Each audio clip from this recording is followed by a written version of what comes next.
Благодарам, председателе, почитувани колеги пратеници, почитуван заменик министер. Јас ќе се согласам со претходната дискусија на мојот колега Миле Левков околу тоа што го зборуваше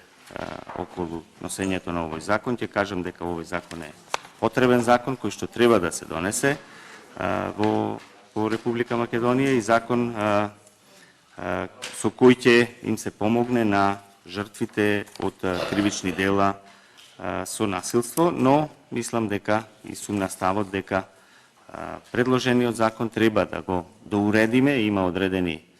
недоуредени работи во истиот и затоа и јас имам да предложам комисиски амандман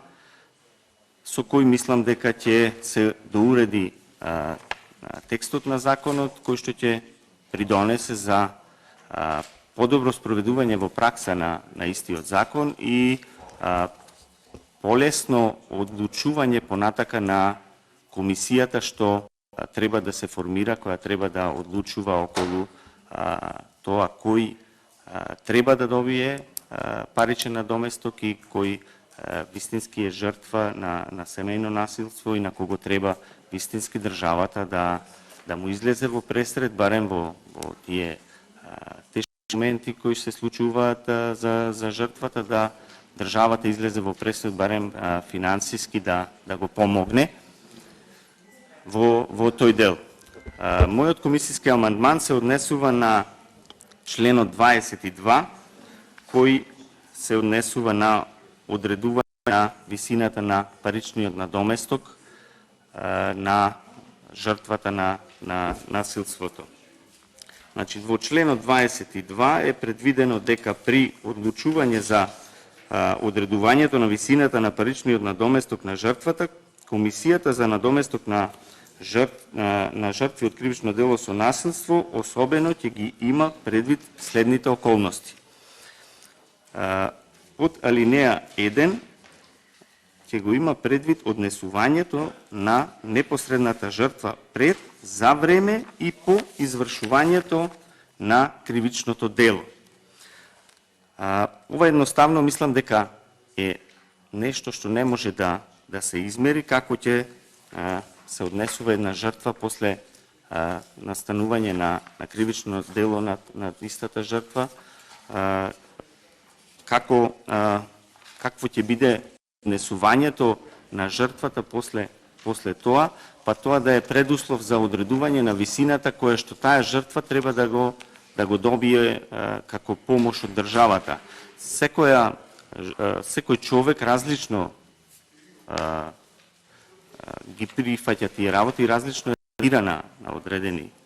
ето да речеме, немили настани кои што би се случиле со насилство и не може да биде како услов за тоа колкава ќе биде висината на обештетувањето, да биде од тоа како жртвата во текот на извршувањето на тоа кривично дело се однесувала. Мислам дека таква единица мерка за одредување на однесување на одредена жртва во тек на извршување на такво кривично дело не постои, не може да се измери тоа и мислам дека ова алинеја е непотребна во овој член и затоа предлагам алинејата 1 да се избрише, а исто така и алинејата 3 да се избришат од овој член, а сега ќе образложам и алинеја 3, која што мислам дека е уште повеќе непотребна во овој предлог закон, затоа што во алинејата 3 стои дека при одредувањето на висината на надоместокот, комисијата ќе има во предвид материјалната и финансиска состојба на жртвата. Мислам дека ова алинеја е крајно дискриминирачка одредба, затоа што жртва се станува без оглед во каква финансиска состојба е човекот, така да не може да една жртва, доколку е финансиски по имотна, да нејзините права или тоа што треба да го добие од државата да зависи од тоа дали тој финансиски е обезбеден или не. Жртва е жртва без разлика како финансиски стои, каква е неговата имотна состојба. Ова е дискриминирачки затоа што доколку ево некоја жртва земеме како пример е добро финансиски ситуирана, дали тоа ќе значи дека таа жртва нема да може да оствари право на доместок и да докаже дека е жртва затоа што финансиски е моćна. Затоа мислам дека ова алинеја треба да се избриши исто така како и алинејата 1 и